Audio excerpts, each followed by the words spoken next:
Herkese merhaba. Nefis Tatlar Durağı'na kanalıma hoş geldiniz. Bugün bol soğanlı, bol kıymalı muhteşem bir börek tarifi hazırladım. İnanılmaz kolay, üstelik çok lezzetli, tüm detaylarını sizler için paylaştım. Sizleri daha fazla bekletmeden hemen tarifime başlıyorum. Yoğurma kasesinin içerisine 1,5 bardak ılık süt, yarım çay bardağı yoğurt ve yarım paket kabartma tozu ilavesi yapacağım. Güzelce karıştırdıktan sonra unun eklemeye geçiyorum. Tarifim için toplamda 4,5 su bardağı un kullandım. Lütfen unu kontrollü ekleyelim. Eksik veya fazla un eklemesi yapabiliriz. Yine bu sırada üzerine 1 tatlı kaşığı tuz ilavesi yaptıktan sonra hamur ağırlaşıncaya kadar spatula ile karıştıracağım. Ardından elimle yoğurmaya devam ediyorum. Ele yapışmayan yumuşacık bir hamur elde edeceğiz. Bu sırada hamurun kıvamını anlayamazsınız. İlerleyen saniyelerde yoğurdukça, özleştikçe hamurun kıvamı ortaya çıkacaktır. Sizlere de birkaç dakika içerisinde hamurun kıvamını ve yumuşaklığını yakından göstermiş olacağım. Evet, şimdi spatula içerisinden çıkarttım ve elimle yoğurmaya başlıyorum.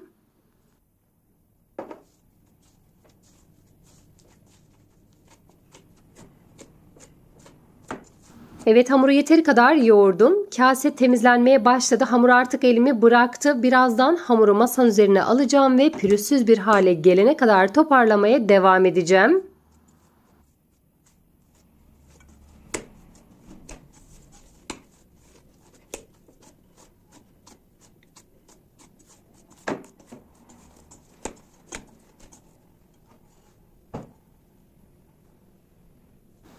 Bu tarifin içerisinde maya yok. Sadece yarım paket kabartma tozu ile muhteşem bir börek hazırlayacağız. Hamur oldukça önemli. Ne kadar çok uzun süre yoğurursak böreğimizin içerisi o kadar tane tane ve yumuşacık olacaktır.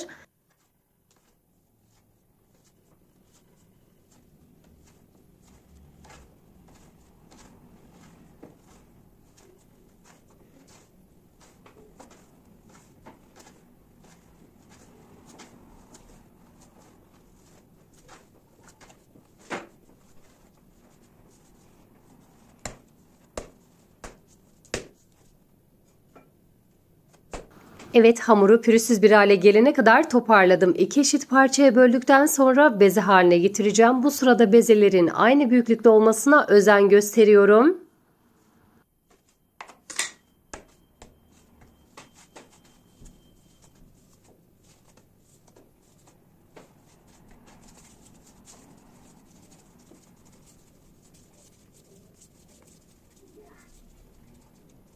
Bezeleme işlemini tamamladıktan sonra servis tabağına bir miktar un serptim. Bezeleri içerisine alıyorum. Üzerini poşetle kapatacağım ve 15 dakika boyunca dinlendireceğim.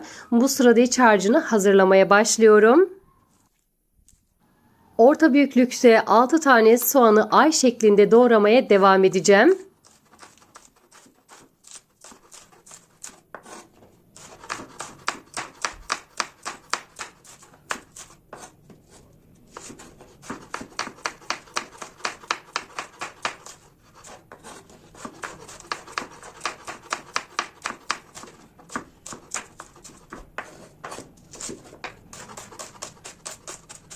Tüm soğanları doğradıktan sonra avucum içerisinde yine ezmeye devam edeceğim. Bu sayede soğanların kanatları açılmış olacak ve daha çok incelmiş olacak. Birazdan yine doğradığım soğanları tavanın içerisine alacağım ve hemen ocağın başına geçeceğim.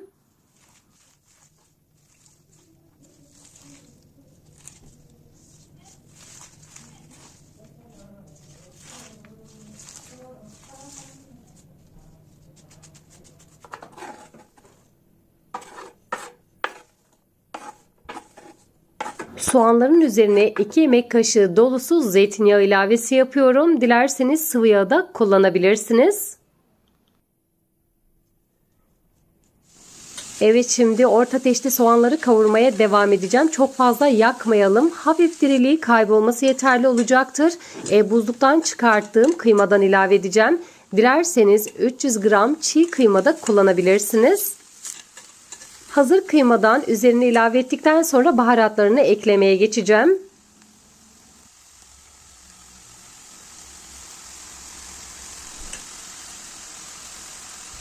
1 çay kaşığı karabiber, 1 tatlı kaşığı pul biber ve 1 çay kaşığı tuz kullanıyorum. Kullandığım önceden kavurmuş olduğum kıymanın içerisinde tuz olduğu için çok fazla tuz eklemesi yapmadım. Tabii ki burada baharat ve tuz miktarını kendi damak zevkinize göre ayarlayabilirsiniz. Kıyma önceden kavrulmuş olduğu için birkaç saniye boyunca soğanla birleşene kadar karıştırdıktan sonra hemen ocaktan alacağım ve tekrardan servis tabağına aktarıyorum. Tavanın içerisinde bırakmayalım. Aksi takdirde soğanlar sulanır. Böreğimizin içerisinde hamurlanma olabilir. Evet, iç harcının soğuması için bir köşeye kaldıracağım. Ben hemen yine ara katını yağlamak için 125 gram eritilmiş tereyağının içerisine yarım çay bardağı sıvı yağ ilavesi yapacağım. Yine bir köşeye kaldırıyorum. Tereyağı kullanmak zorunda değilsiniz. Dilerseniz herhangi bir katı yağı da kullanabilirsiniz. Bu arada açıklamalar kısmına malzemelerimi eksiksiz olarak ekleyeceğim. Oradan da ulaşabilirsiniz. Hamurları kontrol ediyorum. Çok güzel bir şekilde dinlendi. Beklemeden açma işlemine geçtim. Bezenin altına ve üstüne bol miktarda un serpiştirdim. Oklava ile döndürerek bezeyi büyütmeye devam edeceğim. Burada ne kadar çok büyük açarsanız o kadar güzel olur. Neredeyse tüm videolarımda belirtmeye özen gösteriyorum. Yufka açarken en önemli püf nokta kullanmış olduğumuz un. Bezeyi ilk başta büyütürken bol miktarda un kullanırsanız daha sonrasında un kullanma ihtiyacı duymayacaksınız. Çünkü başta kullandığımız un bezeyi kolaylıkla büyütmemize yardımcı olacak. Buraya kadar gelen sevgili takipçilerimden yorumlar kısmına emoji olabilir, çiçek olabilir, tarifim hakkında farklı fikirlerde, farklı düşüncelerde bulunmak isterseniz benimle paylaşabilirsiniz. Yine bu arada hala kanalıma abone değilseniz abone olmayı, beğeni yapmayı ve bu videoyu sonuna kadar izlemenizi rica ediyorum.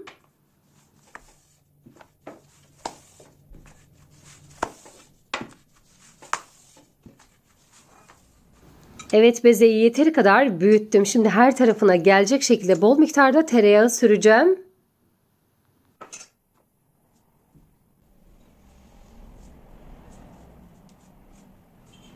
Sonrasında bezenin iki kenarını üst üste katlayacağım ve yağlama işlemine devam ediyorum.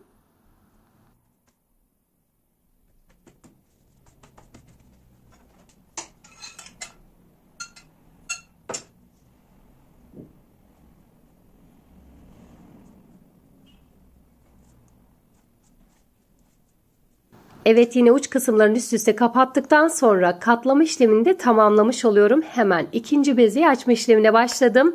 Yine bezenin altına ve üstüne bir miktar un serpeceğim. Oklava ile döndürerek bezeyi büyütmeye devam ediyorum.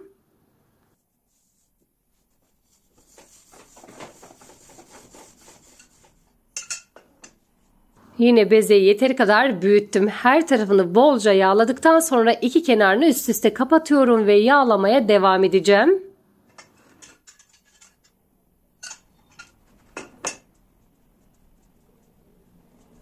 Yağlama işlemini tamamladıktan sonra bezeleri tekrardan servis tabağının içerisine alacağım. Üzerini poşetle kapatıyorum. Buzdolabında 20 dakika boyunca bekleteceğim. Bu sayede içerisindeki katı yağ tamamen donmuş olacak ve bezeleri kolaylıkla açmış olacağız.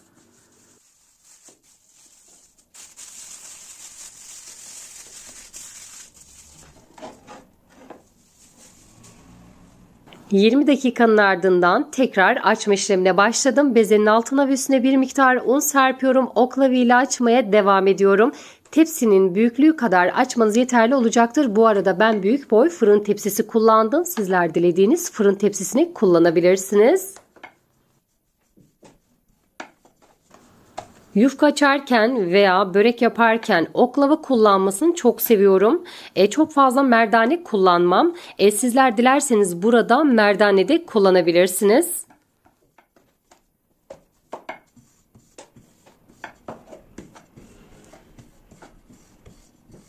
Evet, yine bezeyi yeteri kadar büyüttükten sonra yağlı kağıt serdiğim fırın tepsisinin içerisine yerleştiriyorum.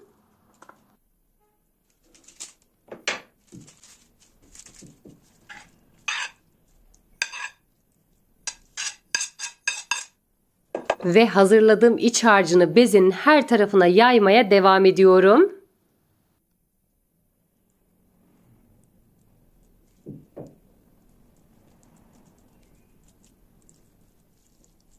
Evet, şimdi tepsiyi bir köşeye kaldırıyorum ve buzdolabındaki ikinci bezeyi de açma işlemine geçtim. Yine bezenin altına ve üstüne bir miktar un serpiyorum. Oklava ile büyütmeye devam edeceğim. Videomun bu kısmına kadar geldiyseniz eğer hangi ülkeden veya hangi şehirden izliyorsanız yorumlar kısmında benimle paylaşabilirsiniz. Yine videomu beğendiyseniz eğer sevdiklerinizle, arkadaşlarınızla, sosyal medya hesaplarınızdan paylaşırsanız çok sevinirim.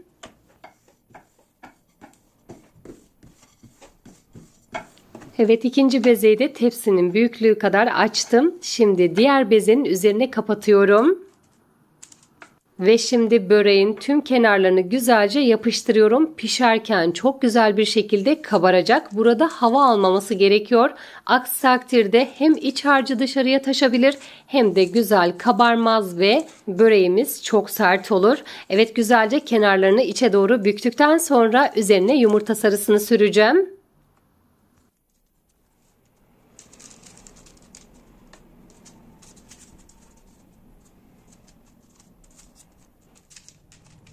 Bir adet yumurta sarısının üzerine bir yemek kaşığı sıvı yağ ilave ettim. Güzelce karıştırıyorum. Böreğin her tarafına bol miktarda yumurta sarısı sürüyorum. Son olarak böreğin üzerini kavrulmuş susam ile süsleyeceğim. Hemen ardından fırına göndereceğim. Dilerseniz böreği sade olarak da pişirebilirsiniz.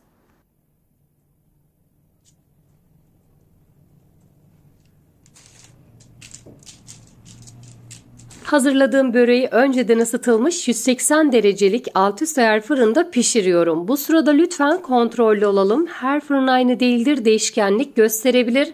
Böreğimizin altı ve üstü kızardıktan sonra fırından alalım. Evet, böreğim pişti ve hemen fırından aldım. Benim fırınımda 30 dakika içerisinde pişti ama lütfen kontrollü olalım. Yüzeyinin daha çıtır çıtır olabilmesi için hemen dilimler haline getiriyorum. Dilerseniz üzerini kapatıp 15 dakika boyunca kendi sıcağında bekletirseniz yüzeyi de yumuşacık olacaktır. Şöyle bir de yakından ilk dilimini sizlere göstermek istiyorum. Tek kelimeyle muhteşem oldu diyebilirim. O kadar lezzetli oldu ki soğan ve kıymanın uyumu gerçekten mükemmel. İçerisinde asla hamurlanma olmadı. Yine bir tarifimin daha sonuna geldim. Bir sonraki tarifimde görüşmek dileğiyle.